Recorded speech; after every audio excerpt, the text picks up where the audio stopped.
Hello everyone. आज हम लोग जो है कुछ वैल्यूज निकालेंगे।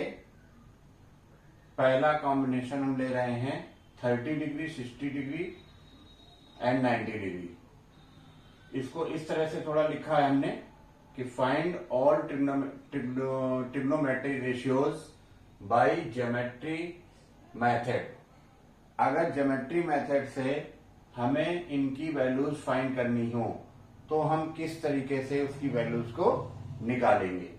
तो इसके लिए हमने आपसे प्रीवियस क्लास में बताया था कि जो भी ट्रिग्नोमेट्री के अंदर हम वर्क करेंगे वो राइट एंगल ट्रायंगल से शुरू करेंगे।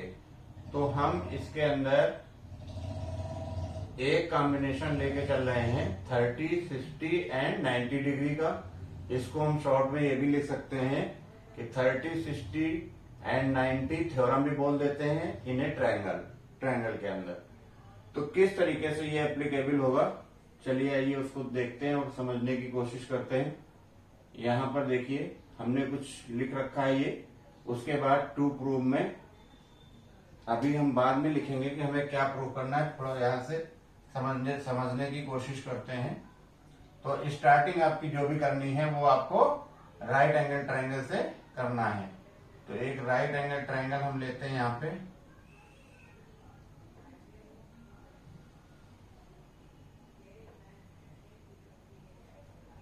ABC, ये राइट एंगल ट्रायंगल हो गया आपका। कॉम्बिनेशन इसके अंदर कितने एंगल होंगे? 3 एंगल्स होंगे। एक C हो गया, एक A हो गया और एक B हो गया। अब इन एंगल्स को इसके अंदर रिप्रेजेंट करना है। तो 30, 60 एंड 90। ये एंगल आपका 30, ये एंगल आपका 60 और ये एंगल आपका 90। ये 90 का साइन है, यहां पे चाहिए तो लिख दीजिए, नहीं तो ये 90 का साइन बना सकते हैं हम। तो इस तरीके से एक राइट एंगल ट्रायंगल हमने बना लिया। अब हम क्या काम करेंगे, इसी के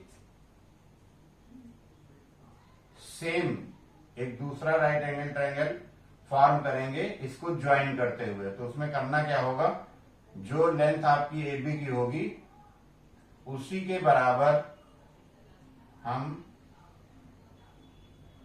एक लाइन सेगमेंट AB के बराबर हम यहां पे ले लेंगे। तो इसका नाम हो गया ABC। ये वाला पॉइंट D हो गया, ये इसके बराबर है और इसको जो है हमने यहां से ज्वाइन कर दिया।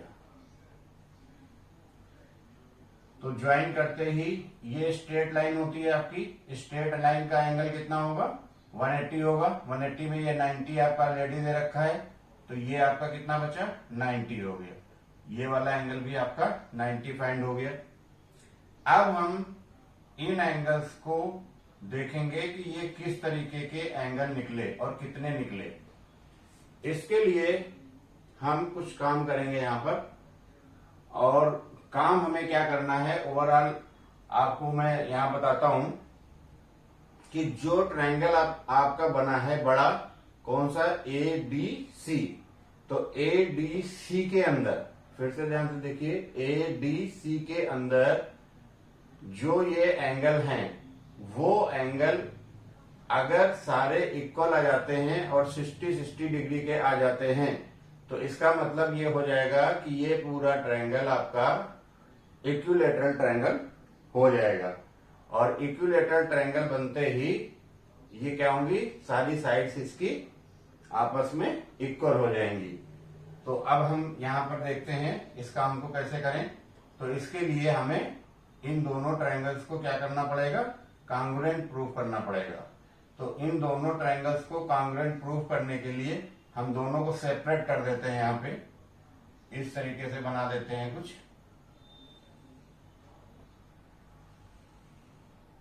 ये पार्ट हम इधर का ले रहे हैं BDC और दूसरा ट्रायंगल हमने यहां ले लिया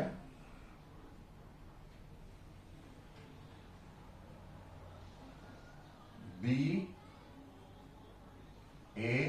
एंड C। इसमें ये एंगल आपका 30 है ये एंगल आपका 60 है, ये आपका एंगल 90 है, ये आपका एंगल 90 है। अब इन दोनों ट्रायंगल्स को हम पहले कांग्रुएंट प्रूफ करेंगे।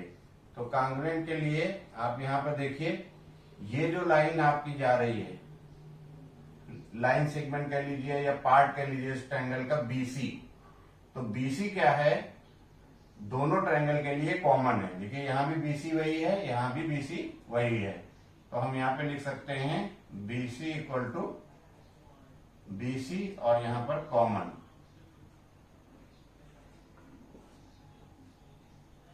एक कॉमन साइड हमारी मिल गई। उसके बाद हमने ये किया, जब कंस्ट्रक्शन किया था इसका, तो ये ए बी जो था वो बी डी के बराबर हमने बनाया था यहां पर, तो ये लिख सकते हैं। इसको चलो बाद में लेते हैं, पहले एंगल रिप्रेजेंट कर देते हैं। तो एंगल यहां पर ए बी सी, यानी ये 90 है और ये 90 है, तो एंगल लिख सकते हैं angle A B C equal to angle D B C equal to each 90 degree, दोनों 90 हो गए आपके। अब हम तीसरी चीज जो लेंगे, हमने अभी बताया ये साइड इसके बराबर है, तो ये वाली साइड जो है ये इसके बराबर है, इक्वल में है, तो अब आप इसको लिख सकते हैं A B equal to B D, ये है बाई कंस्ट्रक्शन। अब आप यहां पर देखिए आपका कंडीशन क्या बन रही है, ये साइड हो गई, ये एंगल हो गया, ये साइड हो गई, देयरफॉर बाई SAS क्राइटेरिया से ये क्या हो गया, ट्रायंगल आपका डी बी सी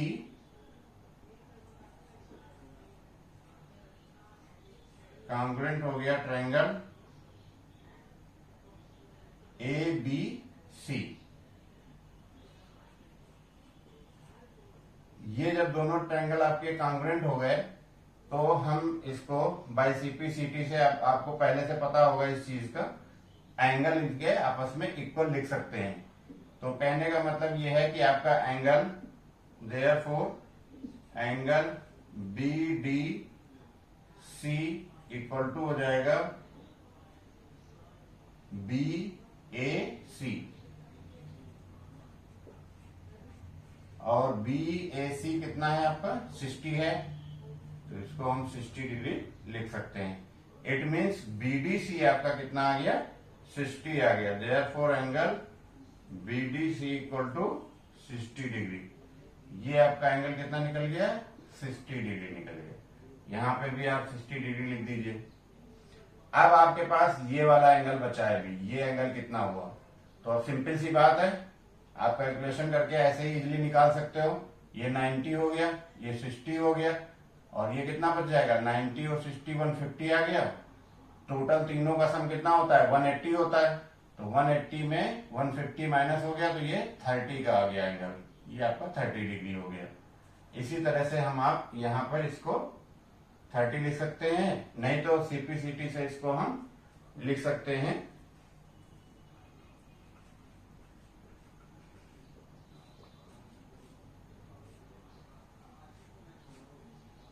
ये वाला एंगल इसके बराबर हो जाएगा। तो यहां पर किसी भी तरीके से इसको कैलकुलेट कर लेंगे, तो ये आपका, ये कंडीशन आपकी फुलफिल हो गई। तो अब आप देखिए यहां पे, अगर हम बड़े वाले ट्रायंगल की बात करें ए डी सी की, तो ये पूरा एंगल कितना बन गया आपका, ये यहां से यहां तक 60 डिग्री बन गया। ये आपका ऑलरेडी 60 डिग्री दिया है, ये भी आपका 60 डिग्री दे रखा है, तो लिखेंगे in triangle A D C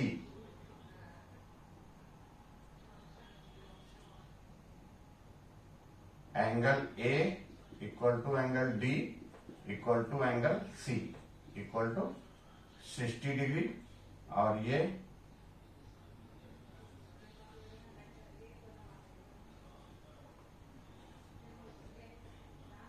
equilateral triangle हो गया।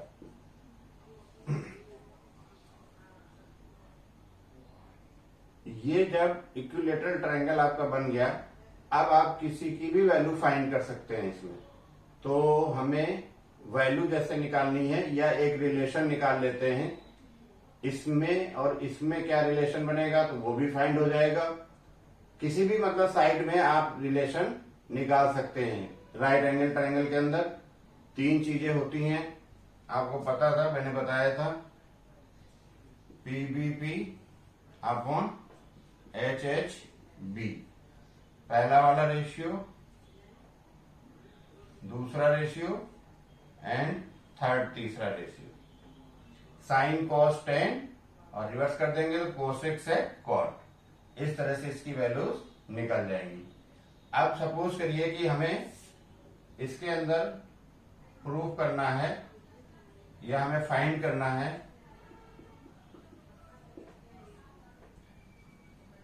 cos 60 डिग्री की वैल्यू बताइए ज्योमेट्री प्रोसेस से।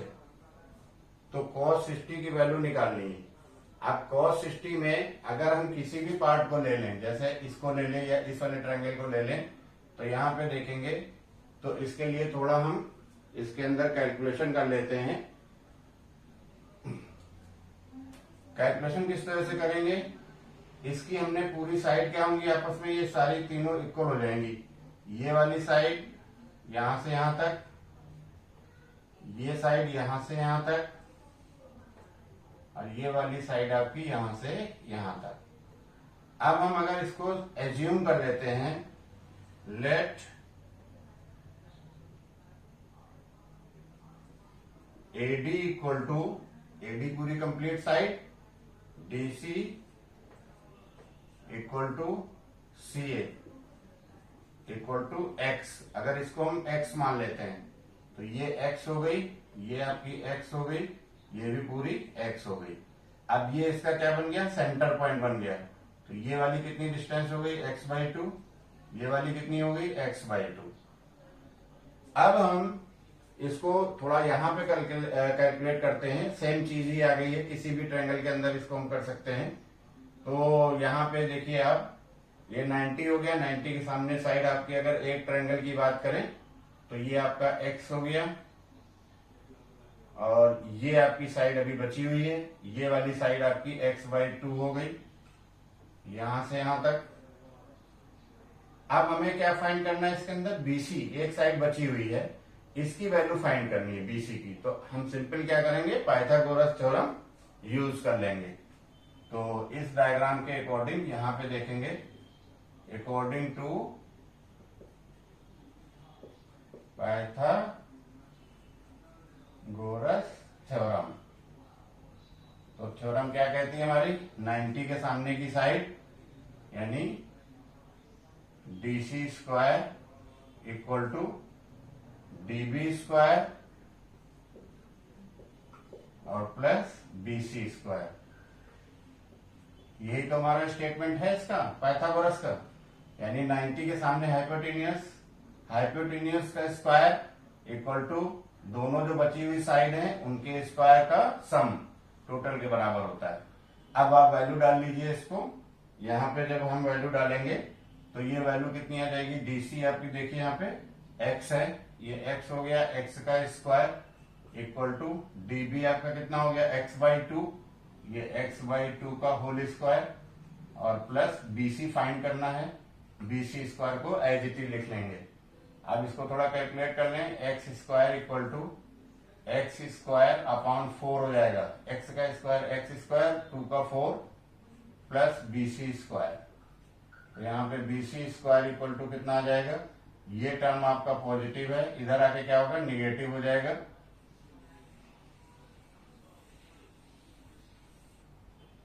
ये वैल्यू आ जाएगी x square minus x square by 4।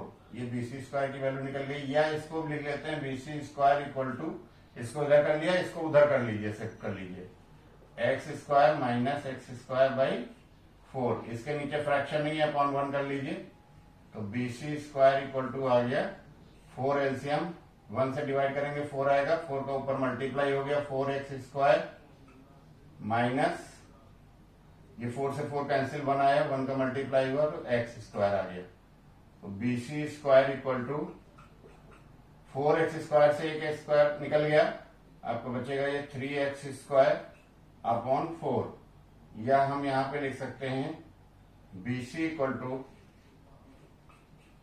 ये स्क्वायर जो होगा उधर जाके क्या हो जाएगा, स्क्वायर रूट में बन जाएगा। तो square root of 3x square upon 4 और बी सी इक्वल टू आ जाएगा कितना, √3, 4 का 2 हो गया स्क्वायर रूट, एक्स स्क्वायर का एक्स स्क्वायर हो गया, √3x बाई 2।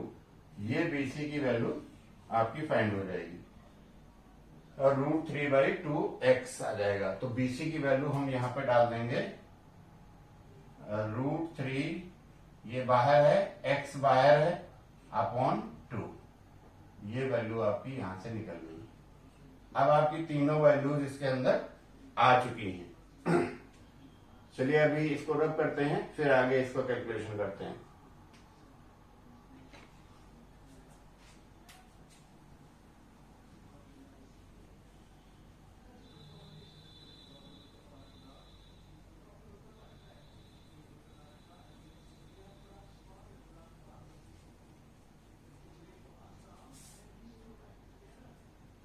अभी क्लियर सा डायग्राम बना देता हूं।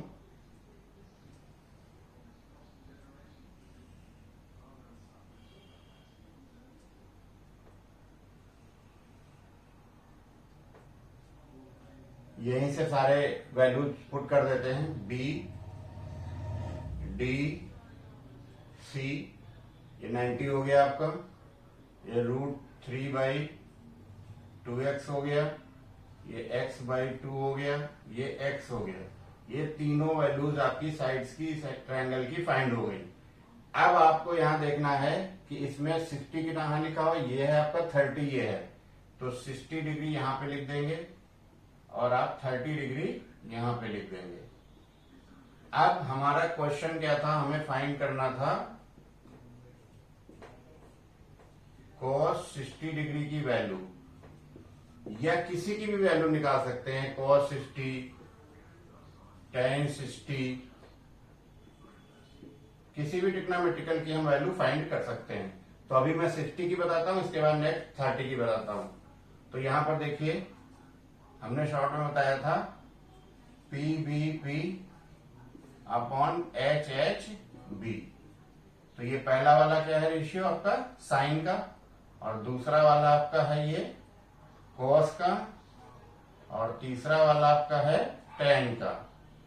तो ये आप इसको अगर याद कर चुके हैं तो आप अच्छी तरह से वैल्यू रखिएगा, यहां गलती मत करिएगा।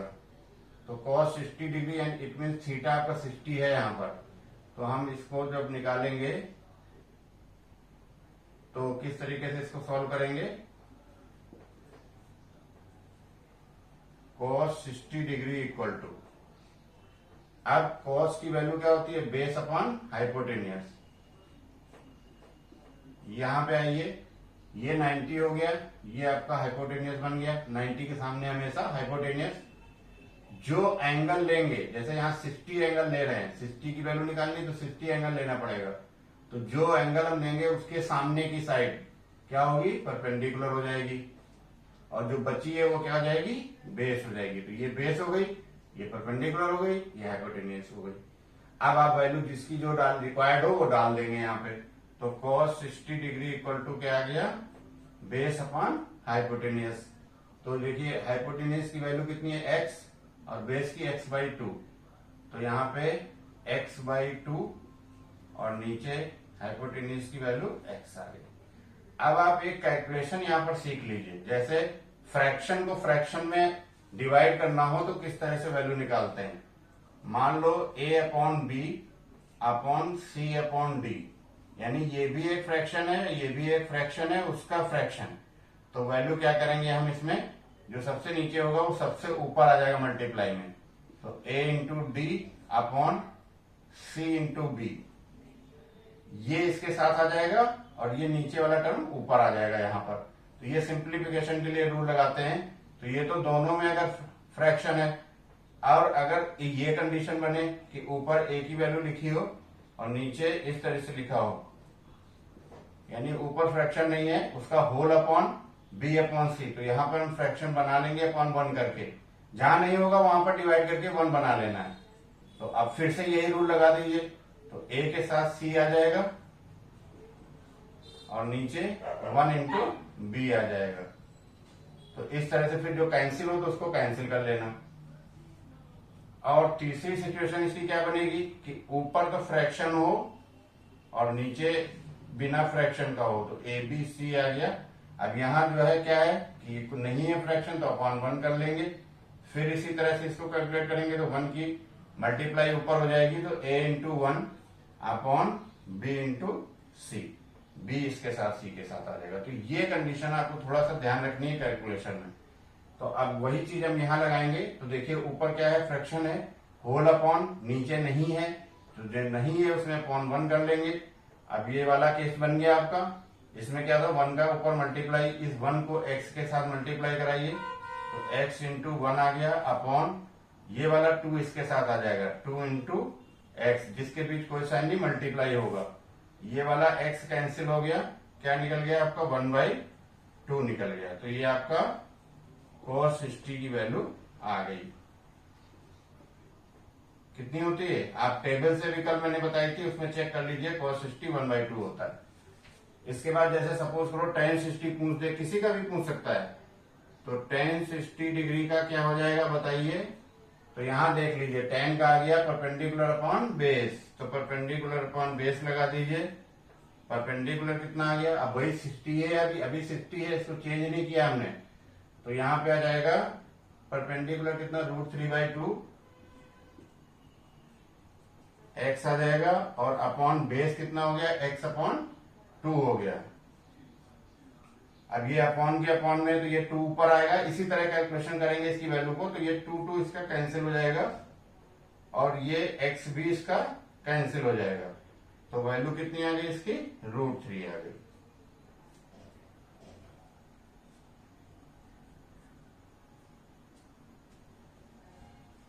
तो ऐसे हम इसकी वैल्यूज को फाइंड कर लेंगे। तो जो भी 60 डिग्री की वैल्यू निकालनी हो उसमें हमेशा याद रखना ये परपेंडिकुलर, ये हाइपोटेन्यूस और ये इसका बेस हो जाएगा। अब आइए 30 की वैल्यू बताते हैं आपको।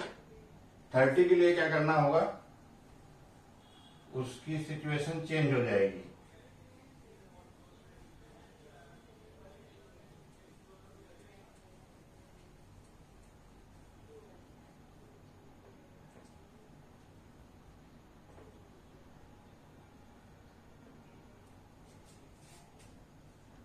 चलिए यहां देखते हैं, देखिए 90 के सामने हाइपोटेन्यूस ये चेंज कभी नहीं होता है, ये तो फिक्स है, हमेशा हर सिचुएशन में फिक्स रहेगा। तो 90 के सामने x हो गया आपका, ये फिक्स है हाइपोटेन्यूस। फिर ये दोनों चेंज हो जाएंगे, क्यों चेंज हो जाएंगे, क्योंकि अब एंगल आप कौन सा ले रहे हैं 30 का ले रहे हैं, 30। तो 30 का एंगल लेंगे तो इसके सामने की साइड ये पड़ेगी BD आपकी, तो ये हो जाएगा परपेंडिकुलर, ये हाइपोटेन्यूस आप पहले ही फिक्स कर चुके हैं। अब तीसरी जो साइड बची वो क्या हो गई आपकी बेस हो गई, ये आपका बेस हो गया।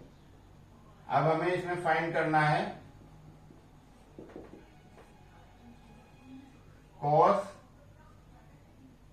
चलिए इसमें कॉस को बदल देते हैं, साइन कर लेते हैं, साइन 30 डिग्री की वैल्यू निकालनी है। मैं एक ही वैल्यू बता रहा हूं, बाकी 30 की सारी वैल्यू निकल जाएंगी इसी तरीके से। तो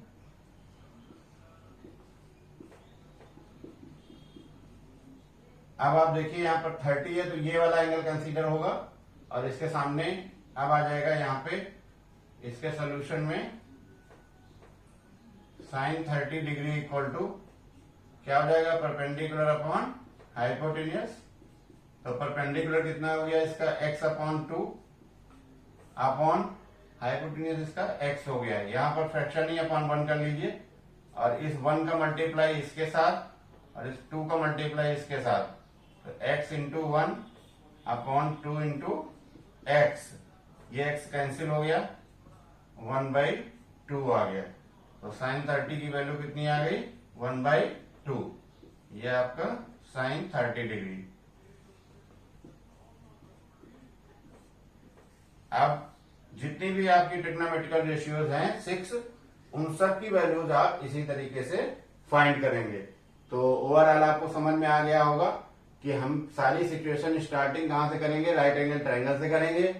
फिर इसके अंदर इक्विलेटरल ट्रायंगल प्रूव करना है। इक्विलेटरल ट्रायंगल प्रूव हो जाएगा तो उसके बाद एजम्पशन करना है, साइड को मानना है। मानने के बाद फिर उसकी कैलकुलेशन करके तीसरी साइड इसमें बचेगी ये बीसी वाली, इसका कैलकुलेशन करना है। बीसी की वैल्यू ये आ जाएगी, तीनों साइड निकल जाए जब, फिर उसके बाद आप आराम से कोई भी एंगल ले सकते हैं, या तो 60 का लेंगे या 30 का लेंगे। तो 60 और 30 के जितने भी एंगल हैं वो सारे एंगल इसी वाली कंडीशन से निकल जाएंगे। नेक्स्ट आपका बचता है 45 का। तो 45 के लिए थोड़ा अलग कॉन्सेप्ट है, उसके लिए मैं नेक्स्ट वीडियो बनाऊंगा, उसमें आपको समझाऊंगा। चलिए ठीक है, ओके, थैंक यू।